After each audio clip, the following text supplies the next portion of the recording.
How to love, mindfulness के जाने माने मास्टर के द्वारा लव के ऊपर लेसन्स। अगर आपने हाल ही में कोई मैगजीन पढ़ी है या लाइफस्टाइल साइट देखी है तो आपने माइंडफुलनेस के बारे में सुना होगा। एक पल में होने के साथ और असल में आपके द्वारा ली गई हर एक बाइट का टेस्ट करते हुए आप माइंडफुलनेस को ऑब्जर्व कर सकते हैं। हर एक स्टेप जो आप उठाते हैं आप उसको ऑब्जर्व करते हुए माइंडफुलनेस को समझ सकते हैं। माइंडफुलनेस आपको हैप्पी और ज़्यादा प्रोडक्टिव बना सकती है दोस्तों। आपका अटेंशन पीरियड बढ़ा सकती है और आपके लॉन्ग टर्म की एम्बिशंस को जानने में आपकी हेल्प कर सकती है। यह नोटिस करने के बाद कि यह प्राचीन Asian technique modern western societies में कैसे एंटर कर रही है, world famous Vietnamese Buddhist monk और स्पिरिचुअल टीचर तिच नाथ हैन को एक आइडिया आया दोस्तों। क्या होगा अगर आप इस माइंडफुल टेक्निक को अप्लाई करते हैं? वो जो हम सभी के लिए सबसे ज्यादा मायने रखती है वो चीज है प्यार। हाँ दोस्तों, लव। और उनका जवाब भी यही होता है, हाउ टू लव। एक ऐसी मीनिंगफुल बुक है ये जो लव पर पूरी तरह गौर करती हुई और एक्शनेबल एडवाइस से भरी हुई है। ये एक असेंशियल गाइड है जो दिल के पेचीदा रास्तों को रोशन करती है दोस्तों। लव को हैप्पीनेस और दूसरों के साथ शेयर करके फीड किया जाना चाहिए। आइए दोस्तों इस पॉइंट को कुछ एग्जाम्पल्स के साथ डिटेल में समझते हैं। एक ग्लास पानी में एक चम्मच नमक मिलाने की कल्पना कीजिए। यह पानी यह पीने लायक नहीं होगा, राइट? लेकिन क्या होगा दोस्तों अगर आप इस सेम अमाउंट को एक नदी में मिला दें? हाँ दोस्तों, एक चम्मच नमक यदि आप नदी में मिलाते हैं तो इसका बिल्कुल भी फर्क नहीं पड़ेगा नदी को। लव भी कुछ इसी तरीके का है दोस्तों। अगर हमारे दिल छोटे हैं तो हमारे आसपास के सबसे छोटे छोटे फॉल्ट्स और फेलियर्स भी हमें परेशान कर सकते हैं। छोटे नजरिए के साथ यही तो होता है दोस्तों। हालांकि अगर हम अपने दिल को बड़ा करते हैं, हम दूसरों के साथ दया और एम्पैथी के साथ बिहेव करने में कैपेबल हो जाते हैं, तो फिर देखिए प्यार करने का क्या मजा है। तो प्रश्न ये उठता है कि आप और ज्यादा लविंग कैसे बने, कैसे अपने दिल को बड़ा करें। दोस्तों आपको समझना होगा लव को न्यूट्रिशन यानी कि पोषण की जरूरत होती है। इसके लिए हैप्पीनेस चाहिए होती है दोस्तों, क्योंकि लव एक लिविंग थिंग है और जैसे कि हर दूसरी सांस लेने वाली चीजों को ही पोषण की जरूरत होती है, वैसे लव को भी न्यूट्रिशन की जरूरत होती है। हैप्पीनेस लव के लिए फूड है दोस्तों। जब आप हैप्पी होते हैं तो आप खुद को और दूसरों को प्यार करने में कैपेबल हो जाते हैं। लेकिन यह सवाल उठता है कि हैप्पीनेस या खुशी आखिर होती क्या है? जैन बुद्धिज्म कुछ प्रकाश इस पर डालता है दोस्तों। बाहरी इच्छाओं को पूरा करने से हैप्पीनेस हासिल नहीं की जा सकती है। यह माइंडफुलनेस का फल होता है दोस्तों। वॉकिंग कीजिए, हाँ दोस्तों, सिंपल स्टेप्स लीजिए। अगर आप अपने शरीर के हर एक मूवमेंट पर अपना फोकस करते हैं, ना कि आप सिर्फ डेस्टिनेशन के बारे में सोचते रहते हैं, आप जहां पहुंचना चाहते हैं इस पर आप फोकस करना भूल जाएं और आप हर एक स्टेप पर अपने शरीर और अपने मूवमेंट पर ध्यान दें, तो समझ लेना कि आप हैप्पीनेस को धीरे धीरे समझ रहे हैं। हाँ दोस्तों, प्रेजेंट मूवमेंट में रहना। इसी वजह से प्रेजेंट का एक्सपीरियंस करने और उसको अप्रिशिएट करने का मतलब ही माइंडफुलनेस है। जब हम प्रेजेंट के प्रति अवेयर हो जाते हैं तो हम ये देखने लगते हैं कि दुनिया में कितनी सुंदरता बिखरी हुई है। हम असल में इसको कुछ सिंपल तौर पर एक खिलते हुए फूल के रूप में सराहना कर सकते हैं। लेकिन यह अपने आप तक सीमित नहीं रखना चाहिए दोस्तों। ब्यूटी लव और हैप्पीनेस की तरह ही शेयर करने के लिए बनाई गई है। माइंडफुलनेस की प्रैक्टिस करना यह बात सीखने का एक शानदार तरीका है कि इन गिफ्ट्स को दूसरे लोगों के साथ कैसे शेयर किया जाए। इसको समझिए दोस्तों। तो दोस्तों एक ऐसे फ्रेंड के साथ टहलने की कल्पना कीजिए जो किसी चीज के बारे में फिक्रमंद और परेशान है। आप उन परेशान करने वाले रिफ्लेक्शंस में हैप्पीनेस और लव ला सकते हैं जो आपके दिल को जलाती है, चाहे वह सूरज की गर्मी हो या आपके ऊपर आकाश में बादलों की गरजना हो। दोस्तों लव के ट्रू नेचर को समझने के लिए आपको इसकी 4 खासियतों को पहचानना होगा। आइए कुछ एग्जाम्पल्स के साथ इन खासियतों को डिटेल में समझते हैं। लव वर्ड सुनते ही आप क्या सोचते हैं? हम में से कई कॉन्सेप्ट्स को एक पर्टिकुलर इच्छित पार्टनर के साथ जोड़ते हैं, आइडियली एक गुड लुकिंग और सक्सेसफुल पार्टनर। लेकिन यह ट्रू लव नहीं है दोस्तों। इस बात को समझने के लिए आपको सबसे पहले लव के नेचर को समझना होगा। तो ट्रू लव इस बारे में नहीं है कि आप क्या हासिल करने के लिए खड़े हों, बल्कि दूसरों के दुख को पहचानने और समझने के बारे में ही इसका मतलब है। लव यानी प्यार आपको दूसरे पर्सन के नजरिए से उसका दुख सहने देता है और इससे उन्हें हेल्प कर पाना इजी हो जाता है। ट्रू लव माने सच्चे प्यार की इस क्वालिटी को डिस्क्राइब करने का एक और तरीका है एम्पैथी दोस्तों।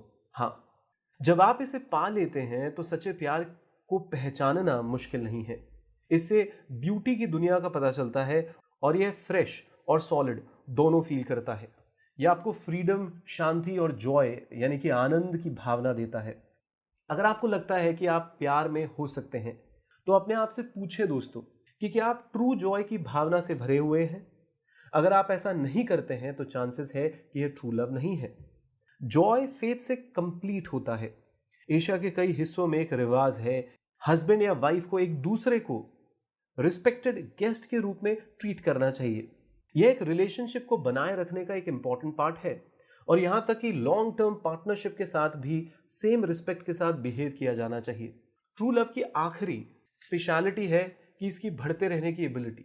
स्टार्टिंग में लव एक पर्सन पर फोकस्ड होता है, लेकिन वक्त के साथ ये बढ़ता है और सभी लिविंग थिंग्स को शामिल करने के लिए बाहर की ओर फैलना शुरू कर देता है। ट्रू लव को पहचानने के लिए आपको उसके 4 डिफाइनिंग फीचर्स पर ध्यान देना चाहिए दोस्तों। ये फीचर्स हैं लविंग काइंडनेस यानी प्रेम और दया, कंपैशन यानी कि करुणा, जॉय मतलब कि आनंद और इक्वानिमिटी यानी कि समानता का भाव। चलिए इन कॉन्सेप्ट्स को अनपैक्ट करते हैं और इनको एक एक करके समझते हैं। लविंग काइंडनेस यानी कि प्यार दुलार, दूसरों को खुश करने के लिए माइंडफुलनेस का यूज करने के बारे में है दोस्तों। डिफरेंट तरीके से कहें तो यह सनशाइन को दिल में रोशन करने की हमारी एबिलिटी है। कंपैशन मतलब करुणा हमें दूसरों के दुख को देखने और उसकी दुर्दशा से खुद को अवगत कराती है। एक बार जब हम उनके सौरों या दुख से जुड़ जाते हैं तो हम दयालु हो जाते हैं दोस्तों। हम असल में देख सकते हैं और डीपली सुन सकते हैं। जॉय यानी आनंद लॉन्ग लास्टिंग और डीप हैप्पीनेस है। दूसरों के लिए हैप्पीनेस लाना एक ग्रेट गिफ्ट होता है। आखिरी गुण है इक्वानिमिटी यानी समान भाव। इसे इंक्लूसिवनेस भी कहा जाता है। यह अपने और दूसरे पर्सन के बीच की लिमिट्स को मर्ज करने की एबिलिटी है ताकि उनका दुख आपका अपना हो जाए दोस्तों। लव में आपकी और आपके पार्टनर के रिस्पेक्ट करना और ट्रस्ट बेहद जरूरी होता है। आइए इस पॉइंट को कुछ एग्जाम्पल्स के साथ डिटेल में समझते हैं। तो दोस्तों अब आप जानते हैं ट्रू लव के की फीचर्स। आपको और क्या जानने की जरूरत है? खैर, लव के 2 अन्य जरूरी एलिमेंट्स भी होते हैं, रिस्पेक्ट और ट्रस्ट। लव सिर्फ अपने ऑब्जेक्ट पर ही डायरेक्टेड नहीं होता दोस्तों, यह खुद की रिस्पेक्ट करने और ट्रस्ट करने का सब्जेक्ट भी होता है। असल में लव हमेशा अंदर की ओर देखकर शुरू होता है। लव करने के लिए आपको अपनी अच्छाई या दयालु स्वभाव पर ट्रस्ट करना सीखना होगा। यह एक तरीके का सेल्फ लव है। ऐसी स्टेट को हासिल करने के लिए आपको अपनी बॉडी की रिस्पेक्ट करनी चाहिए और उस पर ट्रस्ट करना चाहिए। आप जैसे हैं खुद को वैसे ही एक्सेप्ट करके आप पाएंगे कि आपकी बॉडी एक सेंचुरी बन गई है।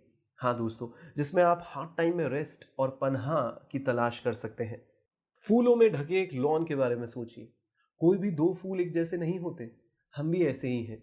हम में से हर एक अपने आसपास के लोगों से अलग बिल्कुल डिफरेंट फूल होता है, लेकिन हम अपना और दूसरों का आलोचनात्मक रवैया यानी कि क्रिटिसिज्म का एटीट्यूड अपनाने के आदी हो चुके हैं। हम एक फूल को देखते हैं, कहते हैं कि भैया ये परफेक्ट नहीं है और ये पत्ती ट्रिम की जा सकती है और ये डंडी जो है, ये जो स्टेम है, ब्रांच है, इसको उखाड़ देना चाहिए। बस के लिए हम चीज़ों में ब्यूटी की तलाश नहीं करते हैं और हमें ब्यूटी की तलाश करनी चाहिए दोस्तों। जैसी वो दिखती है वैसे ही उसको एक्सेप्ट करनी चाहिए। इसलिए हमें ये सीखना होगा कि हम पहले से ही ब्यूटीफुल हैं और खुद को याद दिलाते रहें और इस हकीकत के लिए दूसरों को भी, स्पेशली जोशीले यंगस्टर्स को याद दिलाते रहें। क्या हम गुलाब की सिर्फ पंखड़ियों के शेड्स को ही अप्रिशिएट करें दोस्तों, और हम ओवरऑल गुलाब को जो कांटों के साथ भरा हुआ है उसकी आलोचना करें? क्या ये बेईमानी नहीं होगी दोस्तों? प्यार एक 2 राहें जैसा है। एक बार जब आप खुद पर ट्रस्ट करना और रिस्पेक्ट करना शुरू कर देते हैं तो आपको अपने पार्टनर के साथ भी उसे सीखना होगा। ट्रस्ट के बिना लव इम्पॉसिबल है। अगर आप किसी पर ट्रस्ट नहीं कर सकते हैं तो आप उनके साथ ट्रू लव का अनुभव नहीं कर पाएंगे। लेकिन सिर्फ अपने पार्टनर को अपने मन में रिस्पेक्ट देने और ट्रस्ट करना ही काफी नहीं होता दोस्तों। आपको उन्हें यह भी प्रूव करना होगा। बॉर्डियॉक्स के कपल जो फ्रांस में अपने रिट्रीट सेंटर में आए थे, वो जब लेखिका से मिले तो हम उस एक्सपीरियंस का एक एग्जाम्पल लेते हैं। उनकी 3 वे टॉक के दौरान महिला अपने आंसू रोक नहीं पा रही थी। उसकी लाइफ में कुछ मिसिंग था। वह एक फूल की तरह थी जिसे पानी की जरूरत थी। तो वह क्या था जिसकी उसे जरूरत थी? ऑथर ने यानी लेखिका ने उसके हस्बैंड को बताया कि उस महिला के पास जो कमी थी वो रिस्पेक्ट और प्यार की थी। उस दिन लंच के बाद हस्बैंड ने लेखिका की एडवाइस पर काम किया। उन्होंने अपनी वाइफ को उनके बारे में सब कुछ, जैसे वो उसकी किस बात पर प्यार करता था, उसकी रिस्पेक्ट करता था, बताना शुरू कर दिया और कई घंटों तक बोलता रहा। वाइफ की उदासी फौरन ही आनंद में तब्दील हो गई दोस्त। स्पिरिचुअल प्रैक्टिस हमें लव को सीखने और ट्रू इंटीमेसी को स्थापित करने में हेल्प करती है। आइए दोस्तों, इस पॉइंट को कुछ एग्जाम्पल्स के साथ डिटेल में समझते हैं। वर्ल्ड हिस्ट्री के स्टेज पर ट्रू लव को किसने रिप्रेजेंट किया? अगर हमें किसी एक उदाहरण के बारे में सोचने के लिए कहा जाए तो हम में से ज़्यादातर लोग जीसस, गांधी, दलाई लामा या मदर टेरेसा जैसी हस्तियों का नाम लेंगे। स्पिरिचुअलिटी और रिलीजन हमारी बढ़ती सेक्युलर दुनिया में सबसे अच्छी रेपुटेशन का आनंद नहीं ले पाते हैं, लेकिन जब प्रैक्टिस में ट्रू लव की बात आती है तो ज़्यादातर नाम जो माइंड को उजागर होते हैं वो संत और आध्यात्मिक पुरुष और महिलाएं ही होती हैं। तो वो संत और आध्यात्मिक पुरुष और महिलाएं ही होती हैं। ये कोइंसिडेंस नहीं है दोस्तों। स्पिरिचुअल प्रैक्टिस प्यार करने का तरीका सीखने के लिए एक स्टेप है। हालांकि डेफिनेशंस पर क्लियर होना जरूरी है। यह किसी प्रकार के पंथ या ट्रेडिशन में अंधविश्वास के बारे में नहीं है दोस्तों। ये एक प्रैक्टिस है जो हैप्पीनेस को फीड करती है और हमें बेहतर के लिए चेंज होने में मदद करती है। असल में अगर हम शांत और जमे रहते हुए अपनी लाइफ में आने वाले चैलेंजेस में महारत हासिल करना चाहते हैं तो ये बहुत ज़रूरी है, क्योंकि हम केवल फिजिकल बीइंग ही नहीं है दोस्तों। हम में से हर एक की 2 बॉडीज होती है। एक है हमारी एक्चुअल बॉडी और दूसरी है स्पिरिचुअल बॉडी। मेडिटेशन और माइंडफुलनेस टेक्निक्स बस उन 2 बॉडीज की बैलेंसिंग के बारे में है। एक बार जब हम ऐसा कर लेते हैं तो हमारे लिए अपने इमोशंस को समझना बहुत ईजी हो जाता है। हमारे असली इमोशन के कांटेक्ट में रहना ही स्पिरिचुअल प्रैक्टिस का एम है और इससे हम दूसरों में दुखों की पहचान कर सकते हैं और उनसे प्यार करने लगते हैं। दूसरों को कैसे फील हो रहा है इसके बारे में अवेयरनेस लव से रिलेटेड है, क्योंकि ट्रू लव इंटीमेसी यानी आत्मीयता की खोज होती है दोस्तों। रियल इंटीमेसी को स्थापित करने का एक अच्छा तरीका है डीप लिसनिंग, एक ऐसी टेक्निक जो आपको अपने पार्टनर के बारे में ज़्यादा इन्फॉर्मेशन देती है। यह सब कुछ 1 या 2 घंटे का होता है दोस्तों, जिसमें आप उनके लिए प्योरली प्रेजेंट होने पर फोकस करते हैं। यह प्रोसेस एंडलेस है क्योंकि हम सभी में बेतहाशा गहराई जो होती है। फिजिकल इंटीमेसी स्थापित करने का एक और नजरिया है सेक्स। हाँ दोस्तों, सांसारिकता से ऊपर उठाता है सेक्स हमें, और जब यह एक साथ इमोशनल और स्पिरिचुअल इंटीमेसी का एक्सप्रेशन होता है तो यह एक ट्रू ब्यूटी बन जाता है। कुछ लोग इसको अदरवाइज लेते हैं, गलत तरीके से देखते हैं और करते हैं। हालांकि कहा जाता है कि ये इजी है और यह तभी वर्क करता है जब दोनों पार्टनर्स पूरी तरीके से माइंडफुल होते हैं और एक दूसरे के लिए प्यार से भरे हुए होते हैं।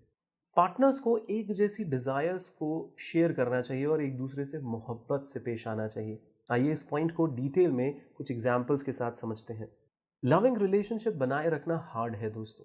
ये एक अच्छा रीज़न है कि एक साथी को भी अपनी वैल्यूज़ और लाइफ गोल्स को शेयर करने से पूरी बात को कंट्रोल में रखा जाना चाहिए। एक हेल्दी रिलेशनशिप को स्ट्रॉन्ग बनाने के लिए शेयर की हुई एम्बिशंस की भावना इंपॉर्टेंट होती है। ऐसा इसलिए है क्योंकि यह यूनिटी को स्थापित करती है। जब आप दोनों के विचार समान होते हैं कि आप लाइफ में कहाँ जाना चाहते हैं तो आप एक हार्मनी में होकर काम कर सकते हैं। इसी तरह बदले में जब आप पहले से ही बातचीत में वक्त गुजारते हैं तो दोनों के लिए क्या इंपॉर्टेंट है इस बारे में बात करते हैं। तो एक ऐसे कपल को ले लीजिए दोस्तों जो स्पिरिचुअल लर्निंग की राह पर चल पड़े हों, क्योंकि वे समान विचारों को शेयर करते हैं जो सबसे ज़्यादा वैल्यूएबल होते हैं। वे एक साथ मेडिटेशन करके या अपनी सराउंडिंग्स को एक ज़्यादा लविंग प्लेस बनाकर अपने एक्सपीरियंसेस को भी शेयर कर सकते हैं। और यहाँ यह नहीं बताया गया कि आप कहाँ जा सकते हैं। जो सिर्फ 2 लोगों के साथ शुरू होता है जल्द ही एक पूरी कम्युनिटी में बिखर जाता है वो। इसी वजह से बहुत सारे स्पिरिचुअल सेंटर शुरू हुए हैं। लास्ट में सैकड़ों समान विचारधारा वाले लोग एक सेना के रूप में शामिल होते हैं और अपने डिज़ायर्स और लाइफ को शेयर करते हैं। आपको और आपके पार्टनर को सेम पेज पर रखने के लिए लविंग कम्युनिकेशन बेहद ज़रूरी है। तो आप कैसे इस बारे में कुछ करेंगे? आसान सा रूल यह है दोस्तों कि आपको यह नहीं समझना चाहिए कि आप जानते हैं कि आपका पार्टनर क्या सोच रहा है या उसे क्या चाहिए। ये चीज़ सुनने पर जोर देती है। उनसे पूछें कि ऐसा क्या है जो वे चाहते हैं या जो उन्हें खुश करेगा, और चेक करें कि आप उन्हें करेक्टली समझा पा रहे हैं, वो चीज़ दे पा रहे हैं या नहीं। इस अप्रोच को एक्शन में लाने से आप स्ट्रगल के वक्त अच्छे से उसके सामने खड़े होंगे। इसलिए जब अनअवॉइडेबल आर्ग्यूमेंट क्रिएट होते हैं तो ब्लेम देने के बजाय खुद को पॉज करें और गहरी सांस लें। तब तक वेट करें जब तक कि हकीकत में आपको कोई सच्चा और प्यार करने वाला ना मिल जाए। डीप लिसनिंग यहाँ अपना एक अहम रोल प्ले करती है। बिना रुकावट के अपने पार्टनर के विचारों को सुनना सीखना रिजेक्शन को सुलझाने का एक रिस्पेक्टफुल मेथड है। याद रखें, भले ही आपको लगता हो कि आप सही हो, लेकिन ये अच्छा होगा कि आप हमेशा हर बात पर अपने पार्टनर के विचार जानने के लिए उनको सुनते रहें, उनके व्यू पॉइंट को समझने का प्रयास करें। लविंग में माइंडफुल होना शामिल होता है और साथ ही में एक हीलर के रूप में अपना रोल कैसे प्ले किया जाए यह भी सीखना होता है। आइए इस पॉइंट को डिटेल में कुछ एग्जाम्पल्स के साथ समझते हैं। चांसेस हैं दोस्तों कि आपके सैकड़ों डिफरेंट सेटिंग्स में माइंडफुलनेस के कॉन्सेप्ट का सामना किया होगा।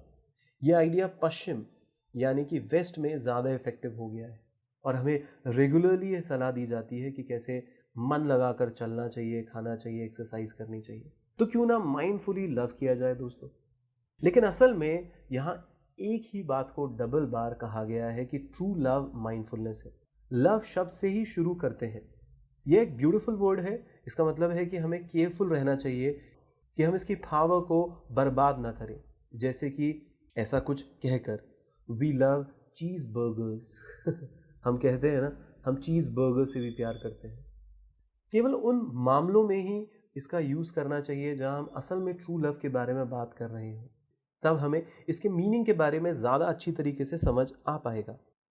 माइंडफुल लव संपूर्ण होता है दोस्तों। इसका मतलब है कि किसी के बारे में सब कुछ से प्यार करना और उनकी ब्यूटी और उनकी वीकनेस और उनके फॉल्ट्स को अप्रिशिएट करना। माइंडफुलनेस रिफ्लेक्टिव, बिना सोचे विचारे डिसीजंस पर एक ब्रेक है जो हमें उन लोगों के मुश्किल पहलुओं को रिजेक्ट करने को कहता है जो हमें प्यार करते हैं, बजाय कि उन्हें शांति से चेंज करने में हेल्प करने के लिए।